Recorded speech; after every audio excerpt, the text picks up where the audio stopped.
চলুন আজ একটা দারুণ কাজের ইংরেজি শব্দ শিখে নিই। আচ্ছা, একবার ভাবুন তো, ভয়ঙ্কর ট্রাফিক জ্যামে আটকে গেলে কেমন লাগে? খুব বিরক্তিকর, তাই না? আমাদের আজকের শব্দটা বোঝার জন্য চলুন দুই বন্ধুর একটা গল্প শুনি। দেখুন, কবির তো রেগে অস্থির, কিন্তু রহিম সে একদম শান্ত, চুপচাপ গান শুনছে। রহিমের এই যে শান্ত স্থির ভাবটা, এটা বোঝানোর জন্য ইংরেজিতে কিন্তু একটা দারুণ শব্দ আছে। আর সেই শব্দটা হলো প্ল্যাসিড। এর মানে হলো শান্ত, সহজে উত্তেজিত হয় না, ঠিক রহিমের মতো। একটা জিনিস খেয়াল রাখতে হবে, প্ল্যাসিড কিন্তু একটা পজিটিভ শব্দ। এটা মনের জোর আর স্থিরতা বোঝায়।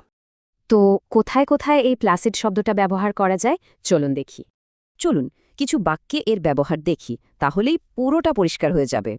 এখানে প্ল্যাসিড নেচার বলতে এমন একজন লিডারকে বোঝানো হচ্ছে যিনি কঠিন সময়েও মাথা ঠান্ডা রাখেন।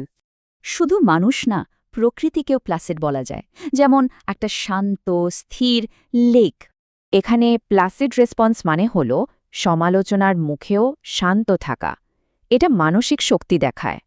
প্ল্যাসিড মনে রাখার একটা সহজ উপায় আছে। আপনার পছন্দের কোনো পিসফুল প্লেসের কথা ভাবুন। তাহলে মূল কথাটা কি দাঁড়ালো? প্ল্যাসিড মানে হল পজিটিভ বা ভালো ধরনের শান্ত থাকা। এবার একটু ভাবুন তো, এমন কোনো শান্ত মানুষের কথা কি মনে পড়ে, বা নিজের কোনো শান্ত মুহূর্তের কথা?